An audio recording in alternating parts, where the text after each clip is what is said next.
I want to talk about the Nemesis system from the Middle-earth games, namely Shadow of Mordor and Shadow of War. Mainly War, as it is the most recent iteration and honestly just has a bit more variety. The Nemesis system is f***ing fantastic. For anyone who doesn't know, the Nemesis system was a mechanic based around enemies. Namely the idea of orcs being able to remember you, learn about you, and even spark up a rivalry with you. For example, Uruk 1, let's call him Asshank or something. Asshank will know of you, but if you battle him and lose to him, he'll remember beating you and he'll make fun of you for it. That's a very simple explanation for a rather very deep system. When Asshank fights you, he will gain levels for doing so, win or lose, because death is not the end. Almost any Uruk can come back from almost any blow, other than a few guaranteed deaths. But sometimes those aren't even guaranteed, it's weird. But for example, I cut off Asshank's arm and I kill him. I could play the game for like 6 hours afterwards, and then all of a sudden Asshank will reappear, complete with a prosthetic arm and a newfound hatred for me. He can undergo title changes, ability changes, and it's all based on player action. When you get a captain to a low enough health point, you can choose to kill him, dominate him, or shame him. Killing I've already talked about, and dominating results in the orc turning over to your side. But shaming is a whole other thing entirely. Shaming an orc has 4 possible outcomes, which are each pretty different.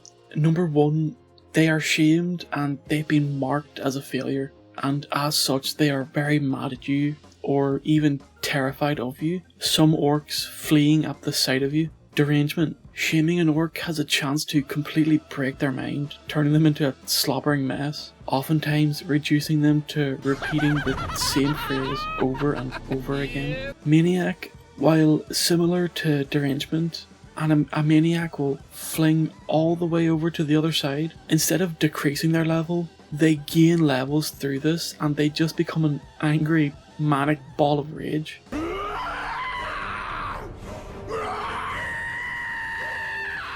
I've found that maniac orcs tend to just scream.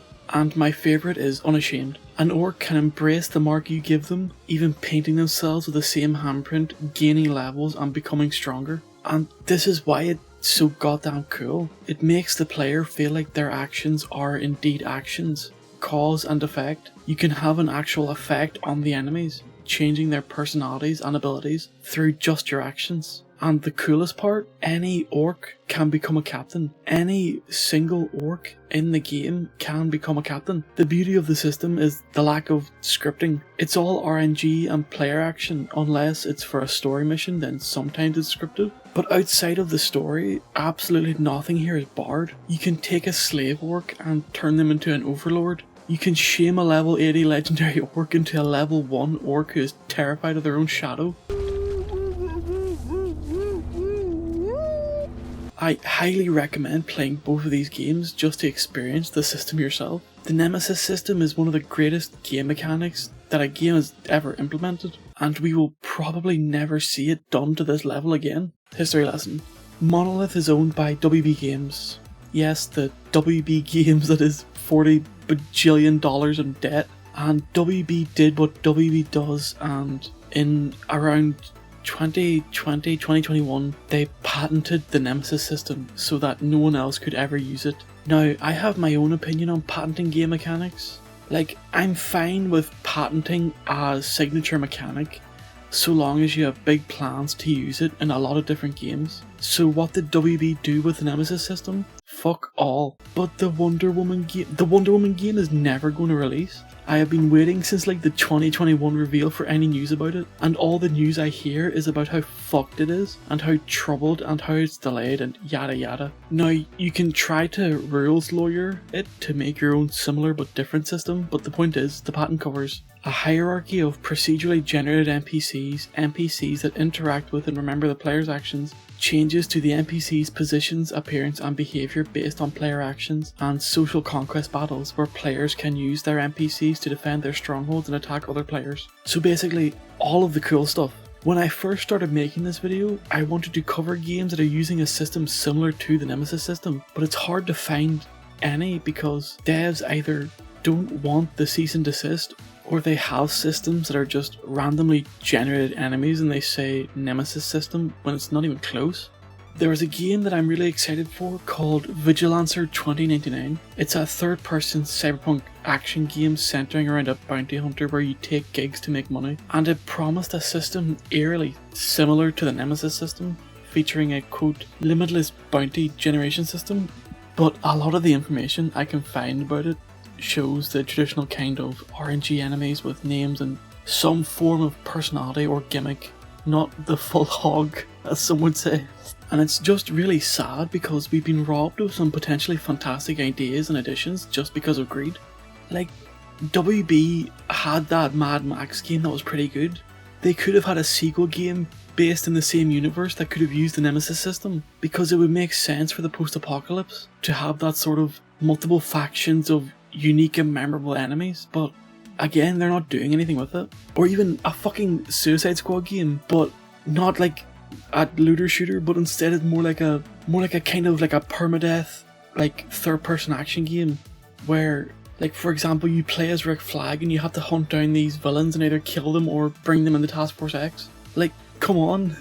I'm not a developer or a designer, I just chat shit on the internet, but you can see what I mean when I say this system has so much potential and diversity of use. And it sucks that WB of all people gets to own it, because they are fucking useless at everything. I have no clue what I'm talking about, and I just gave out two pretty decent examples of good use cases for the system. Why is it just being sat on while WB released garbage after shit after garbage? I hate WB. I don't know if you can tell, but that's really it. Trying to keep it short and sweet, one of the best mechanics to be implemented into a game, and it will probably never see the light of day again, until I think 2035 when the patent releases, but honestly WB is probably going bankrupt before then.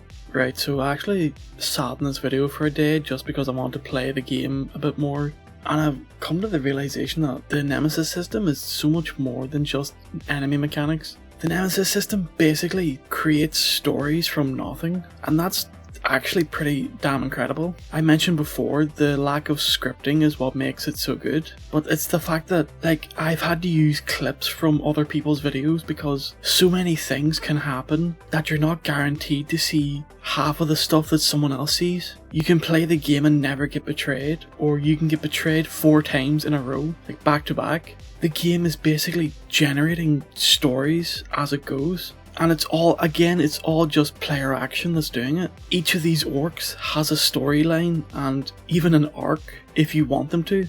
Like I said before, the taking a slave orc and making them a war chief or an overlord, that's an arc that you made happen. That's a storyline that you created out of nothing. And again, that's just why I'm so fucking upset about it, because this is one of the coolest mechanics to ever be implemented into a game, and it's just dead and buried. Okay, that's actually it. I'm done.